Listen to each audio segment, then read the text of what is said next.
नमस्कार दोस्तों, मेरे चैनल पर आपका स्वागत है। एक समय की बात है, किसी नगर में एक साहूकार रहता था।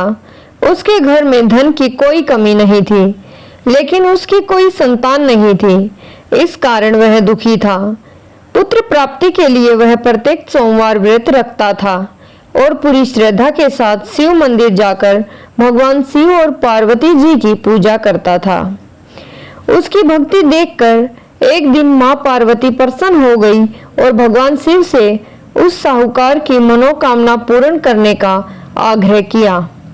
पार्वती जी की इच्छा सुनकर भगवान शिव ने कहा कि हे पार्वती, इस संसार में हर प्राणी को उसके कर्मों का फल मिलता है और जिसके भाग्य में जो हो उसे भोगना ही पड़ता है।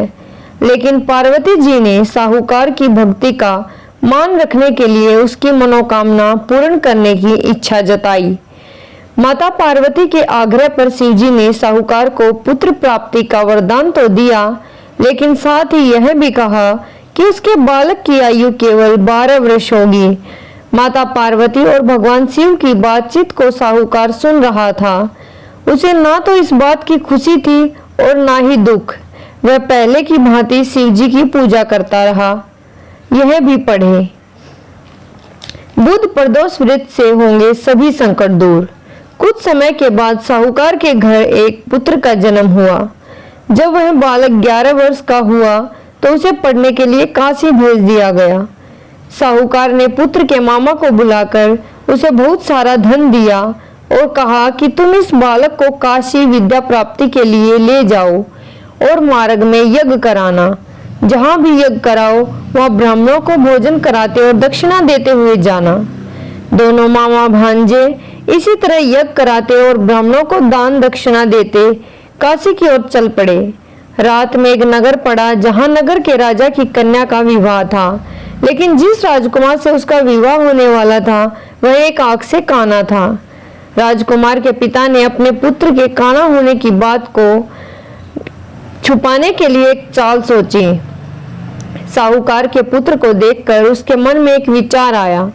उसने सोचा, क्यों न इस लड़के को दूल्हा बनाकर राजकुमारी से विवाह करा दूं। विवाह के बाद इसको धन देकर विदा कर दूंगा और राजकुमारी को अपने नगर ले जाऊंगा।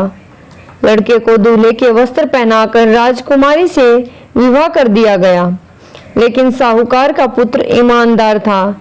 उसे यह बात न्याय संगत नहीं लगी। उसने अवसर पाकर राजकुमारी की चुन्नी के पल्ले पर लिखा कि तुम्हारा विवाह तो मेरे साथ हुआ है, लेकिन जिस राजकुमार के संग तुम्हें भेजा जाएगा वह एक आंख से काना है। मैं तो काशी पढ़ने जा रहा हूँ।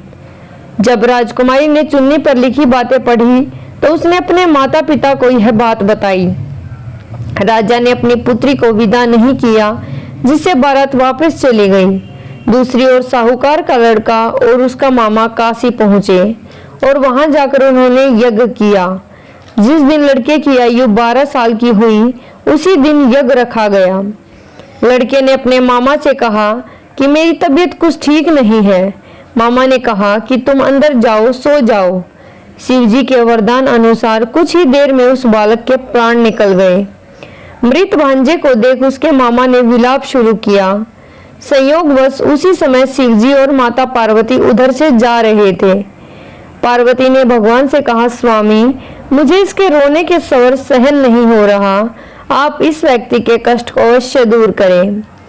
जब शिव जी मृत बालक के समीप गए तो वह बोले कि यह उसी साहूकार का पुत्र है जिसे मैंने 12 वर्ष की आयु का वरदान दिया।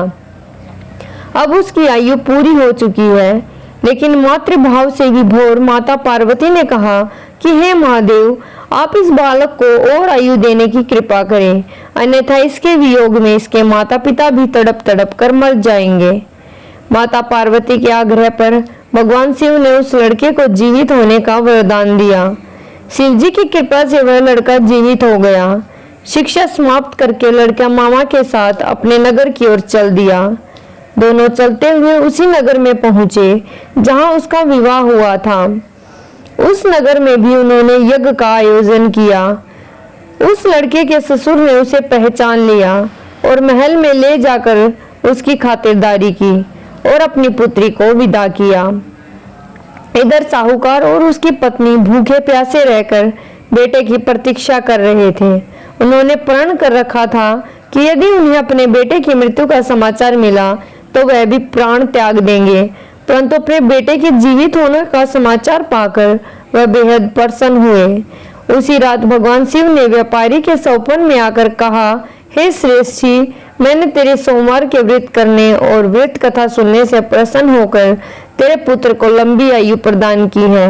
इसी प्रकार जो कोई सोमवार व्रत करता है या कथा सुनता और पढ़ता है उसके सभी दुख दूर होते हैं और समस्त मनोकामना पूर्ण होती हैं। तो दोस्तों, मेरी कथा आपको कैसी लगी? अच्छी लगे तो लाइक शेयर सब्सक्राइब जरूर करना और सोमवार के व्रत जरूर करना, इससे हर मनोकामना प्राप्त होती है।